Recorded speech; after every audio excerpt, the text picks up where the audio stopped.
Alhamdulillahi rabbil alamin, wassalatu wassalamu ala ashrafil anbiya'i wal mursalin, rasulina Muhammadin wa ala alihi wa sahbihi wa kulli man ihtada bihadihi wastanna bisunnatihi wa da'a bida'watihi ila yaumiddin. Amma ba'du, fassalamu alaikum wa rahmatullahi wa barakatuh. Ndugu zangu Islam, tulifikishiwa jana klipu ya mshia mmoja anaitwa Hemedi Jalala, na nimeelezwa kwamba huyu ndio shekhe wa mashia katika nchi ya Tanzania,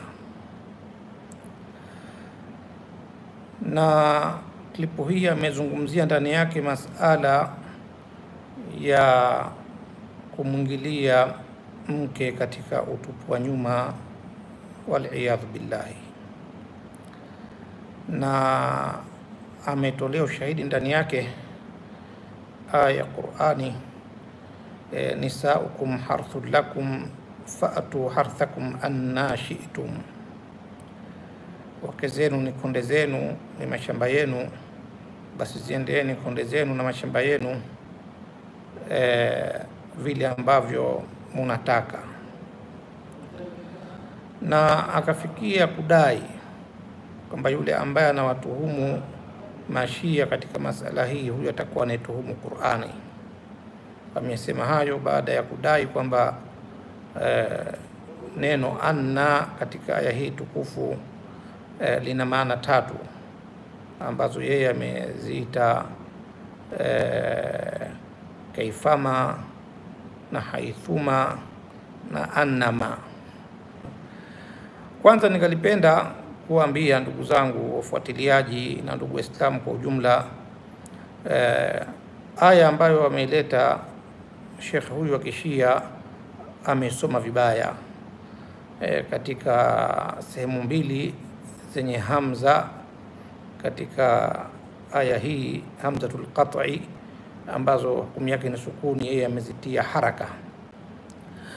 Ameisoma aya nisaukum harthul lakum fa'atu harthakum, amesoma fa'atu harthakum, na ile anna shi'tum akaisoma anna shi'itum kwa kasra.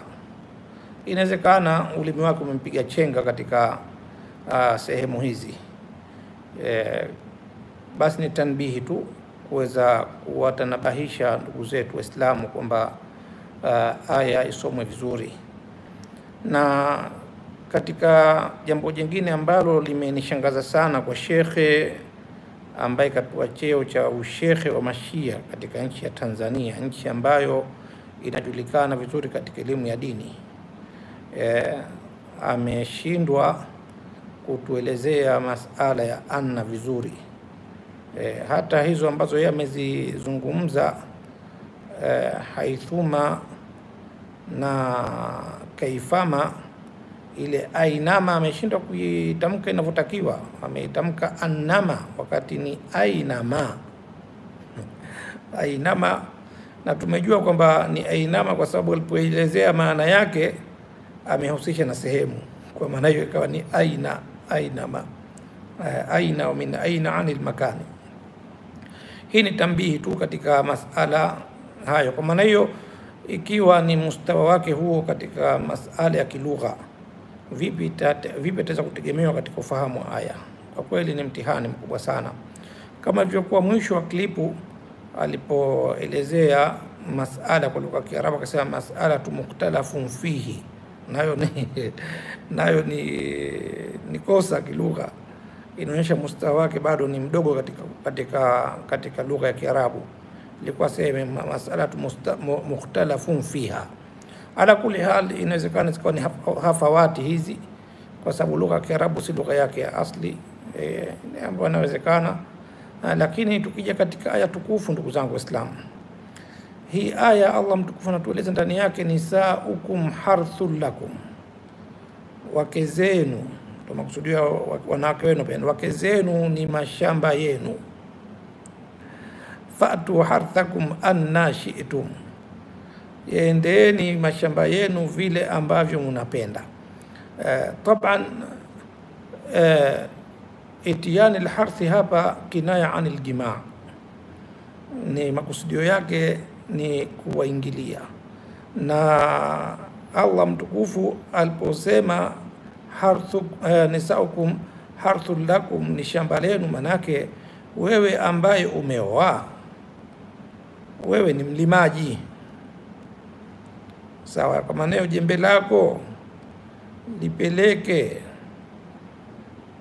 na lilime katika sehemu ambayo ni shamba la kuleta matunda. Matunda yenyewe ni kizazi. Kwa maana hiyo aya yenyewe siaki yake haikubali isipokuwa kuwaingilia wake kwa sehemu zao ambazo Allah mtukufu amewaumbia kuingiliwa katika sehemu hizo. Sawa, haina haja kueleza sana. Kwa maana hiyo aya inatueleza wazi kwamba nyinyi waume ni walimaji, kwa maana limeni mashamba yenu kwa kupata matunda. Faatu harthakum, limeni mashamba yenu. Sawa. Hata vipi wewe utapeleka jembe lako sehemu ambayo haikubaliki kisheria, umwingilie mwanamke kinyume na maumbile? Haram, haram, haram kabisa, haifai. Na ikiwa Allah mtukufu ametuharamishia kwenye kitabu chake kuwaingilia wake zetu wanapofikiwa na hali ya hedhi, yasalunaka anil mahidhi, mwisho akatoa hukumu fa'tazilu nisaa, jiekeni mbali.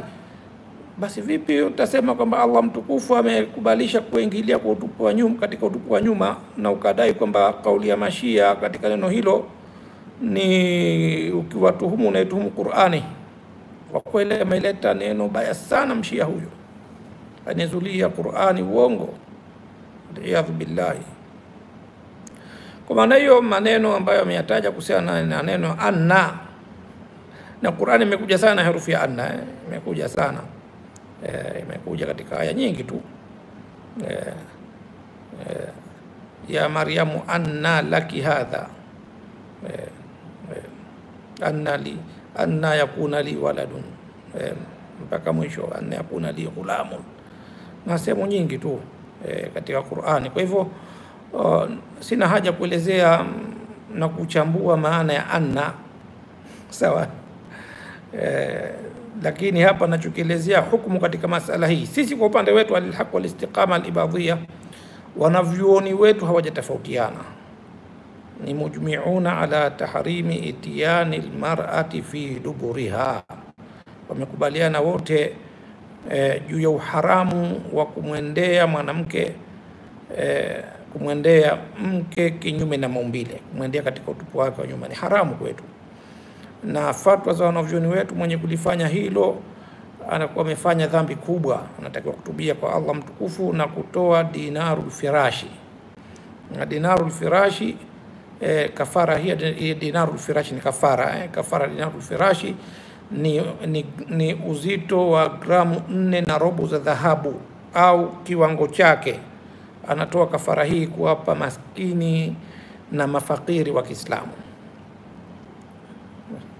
Kwa maana upande wetu sisi wanavyuoni wetu hawajatofautiana katika masala hii kabisa kabisa. Ni masala ambayo wamekubaliana kabisa uharamu wa kumwendea mwanamke kinyume na maumbile. Kumwendea mwanamke katika utupu wake wa nyuma ni haramu, na utayakutia katika fatawa za wanavyuoni wetu na katika tafsiri ya Qur'an za wanavyuoni wetu vile vile, na katika kuelezea masala hii. Na sisi ahlul haq wal istiqama al-ibadhiyya tunajulikana vizuri katika masala ya ndoa kwamba ni wakali sana katika masala ya kiasi cha kwamba sisi hatukubalishi hata kuoana waliozini pamoja. Kitokezea kijana kuzini na binti, basi ameshajifungia mlango wa ndoa na binti huyo milele. Hawezi kumuoa binti huyo, wala hawezi kuoa chochote ambacho kimetokana na yeye katika kukizaa, ikiwa ni binti yake au mjukuu wake, na kwa ni haramu tena kumuoa, ameshajifungia mlango wa ndoa. Vile vile binti akizini na mwanamume yote ule, kishajifungia kuolewa na mwanamume huyo milele, hakuna tena. Na wakifanya ukaidi wakaoana, kwa kwetu sisi hao ni wenye kuendeleza uzinifu, basi hakuna chingine. ndoa yao si sahihi. Katika usahihi wa ndoa kwetu sisi ni lazima wanandoa wawe nje na makosa ya uzinifu. Hata mume au mke akijua kwamba mwenzake ni mzinifu akawa na yakini na hilo, basi ndoa inakuwa haina nafasi tena kwetu sisi.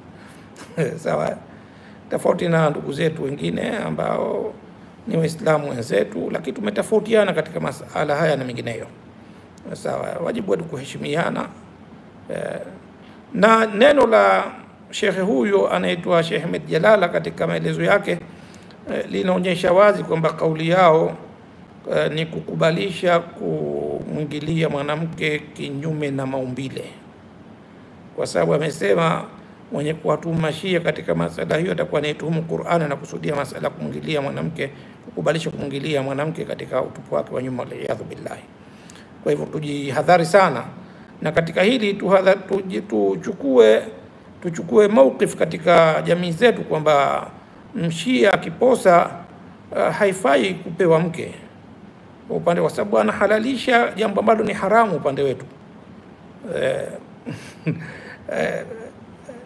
Anahalalisha jambo ambalo ni haramu upande wetu, na mtume wetu Muhammad sallallahu alaihi wasallam kwa makubaliano sote tunajua amesema, idha jaakum man tardhauna dinahu wa khuluquhu fazawijuhu, aikujieni yule ambaye mnaridhia dini yake na tabia zake, basi muozesheni. Bila shaka familia haziridhii tabia za kumwingilia mwanamke kinyume na maumbile. Kwa maana hiyo ni haki yake kuwekwa kando katika masala haya, katafute yule ambaye anakubaliana na mambo hayo akaoe kwao. Sawa. Na hapa mimi sina haja kuzungumzia kuhusiana madhehebu ya ahli sunna wal jamaa. Wana wanavyoni wao, wana mashekhe wao, wana maduati wao, na wana nashati nzuri katika masala hizi. Kwa hivyo watatoa jawabu vizuri sana, kwa sababu Sheikh Jalala amewaendea wao na kusema kwamba maimamu wao na mashekhe wao imepokewa kwao kwamba wamejuzisha na wamefanya, na vile vile akanasibishia masahaba. Kwa maana hiyo watatoa jawabu nzuri katika masala hiyo kwa kumjibu yeye. Sisi kwa upande wetu jambo hilo halikubaliki, ni haramu kwa makubaliano na vyoni wetu, wala hakuna athari yote upande wetu ya kukubalisha kumwingilia mwanamke kinyume na maumbile. Hatujui kuwepo hilo mpaka muda huu. Hadha billahi tawfiq, wallahu a'lam. Wahkam ndugu yenu hapa Abu Hamid Hafidh Sawafi, na hii ni haki kwa dalili. Subhanakallahumma bihamdika nastaghfiruka wa natubu ilaika.